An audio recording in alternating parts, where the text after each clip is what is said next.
पिकाबू दादी नानी की कहानियाँ।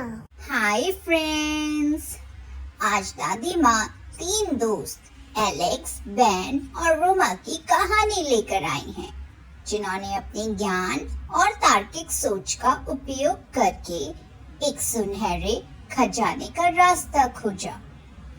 उन्होंने चुटकुले साझा कर और एक दूसरे पे भरोसा करके अपने डर पर जीत हासिल करी। आइए सुनते हैं दादी से उनकी कहानी। एक बार की बात है, एलेक्स, बेन और रोमा नाम के 3 अच्छे दोस्त थे। वे ओकडेल नाम के एक छोटे से शहर में रहते थे और एक साथ रोमांचक और साहसी चीजें करना पसंद करते थे। उनका शहर हरे भरे जंगलों और सुंदर साफ पानी वाली नदियों से घिरा था। शहर के बुनियादी ढांचे को बेहतर बनाने के लिए सरकार ने हाल ही में 4 नए नेचर पार्क और जलाशय बनाए थे। गर्मी के दिनों में तीनों दोस्तों ने पहली बार एक नए पार्क में जाने का फैसला किया। उन्होंने अपनी साइकिल बाहर खड़ी की और अपने नेचर ट्रेल पर निकल पड़े। चूंकि गर्मी थी, इसलिए 20 मिनट तक चलने के बाद वे एक पेड़ के नीचे चट्टान पर बैठ गए।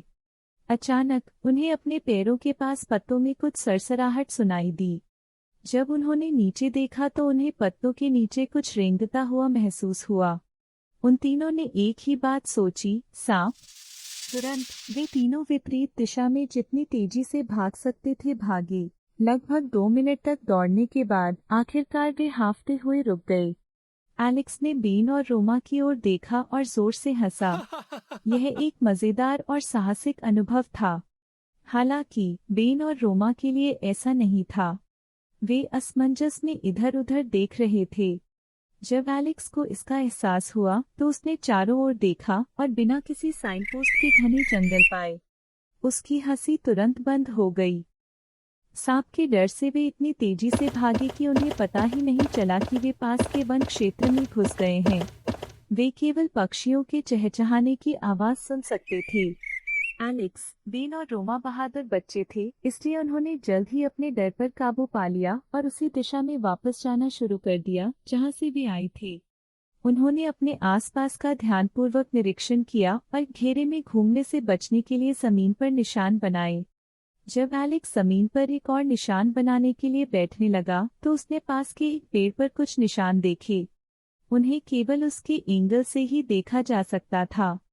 अगर किसी ने अपनी मुद्रा थोड़ी भी बदल ली तो वो निशान गायब हो जाते। इससे उसका उत्साह बढ़ गया और वह पेड़ की ओर भागा। बेन और रोमा पीछे पीछे चले। फिर वह दोबारा बैठ गया और कुछ मुद्राएं आजमाने के बाद आखिरकार उसने फिर से उन अक्षरों को देखा। उस मैसेज में कुल 15 अक्षर लिखे थे, लेकिन यह भाषा उसकी समझ से परे थी। यह किसी पुरानी प्राचीन लिपि जैसा लग रहा था। एलेक्स दुखी हो गया, लेकिन बेन और रोमा के साथ ऐसा नहीं था। बेन के पिता एक पुरातत्वविद थे और रोमा को ऐतिहासिक और पुरातात्विक चीजों में गहरी रुचि थी।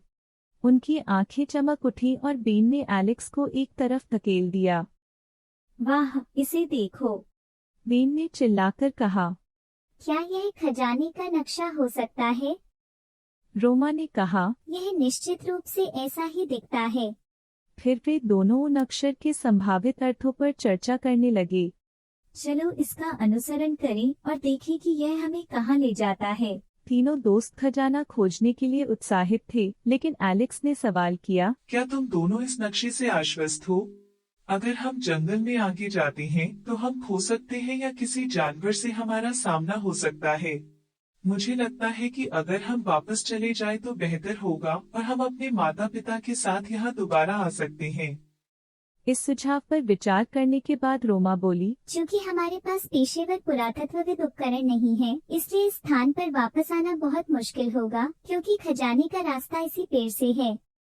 इस वन क्षेत्र में निश्चित रूप से कोई बड़ा जानवर नहीं होगा, क्योंकि हम बहते पानी की आवाज नहीं सुन सकते और यह वन क्षेत्र एक नए पार्क के पास है जहाँ कई मनुष्य आते हैं। इस मानचित्र के अनुसार हमें लगभग 1000 ब्लॉकों तक चलने की आवश्यकता है। मुझे लगता है कि हमें इसे आजमाना चाहिए। अगर हमें 20 मिनट के भीतर कुछ नहीं मिलता है तो हम वापस जा सकते हैं। बेन ने कहा।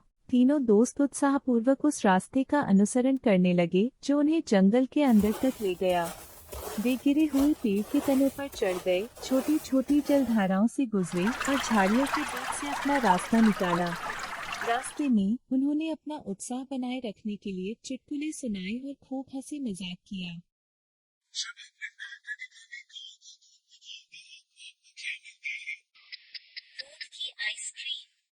बेन और रोमा ने एक स्वर में उत्तर दिया। स्केरक्रो ने पुरस्कार क्यों जीता? क्योंकि वह अपने खेत में आउटस्टैंडिंग था। एलेक्स और रोमा हंसे। टमाटर की माँ ने बच्चे टमाटर से क्या कहा? चलो केचप। रोमा ने उत्साह से कहा। थोड़ी देर बाद तीनों दोस्त एक साफ स्थान पर आए। वहां बीच में एक बड़ी चट्टान थी जिसके शीर्ष पर एक छेद था। एलेक्स ने छेद में झांका और सोने की चमक देखी। मुझे लगता है कि हमें खजाना मिल गया। तीनों दोस्त सावधानी से गड्ढे में उतर गए। उन्होंने खुद को एक छोटी सी गुफा में पाया और गुफा के केंद्र में एक खजाना था। एलेक्स ने संदूक खोला और अंदर उन्हें सोने के सिक्के, गहने और अन्य कीमती सामान मिले। हम अमीर हैं। बेन ने चिल्लाकर कहा। हम इस सारे खजाने का क्या करेंगे? हम एक कैंडी स्टोर खरीद सकते हैं। एलेक्स ने कहा। या एक चिड़ियाघर, या एक अंतरिक्ष यान। तीनों दोस्तों ने उन सभी चीजों का सपना देखा जो वे खजाने से खरीद सकते थे। लेकिन तभी एलेक्स को एक विचार आया। हम जरूरतमंद लोगों की मदद के लिए खजाने का उपयोग क्यों नहीं करते? उसने पूछा। बढ़िया विचार है। बेन और रोमा सहमत हुए। तीनों दोस्तों ने खजाने का उपयोग ओकडेल में एक नया अस्पताल बनाने के लिए करने का फैसला किया।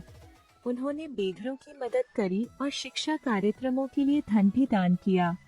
उनके माता पिता को भी उन पर बहुत गर्व था क्योंकि उन्होंने न केवल पुरातत्व के अपने ज्ञान का उपयोग किया बल्कि अपनी सुरक्षा को ध्यान में रखते हुए खजाने की खोज भी की। ओकडेल के लोग एलेक्स, बेन और रोमा की उदारता के लिए उनके बहुत आभारी थे।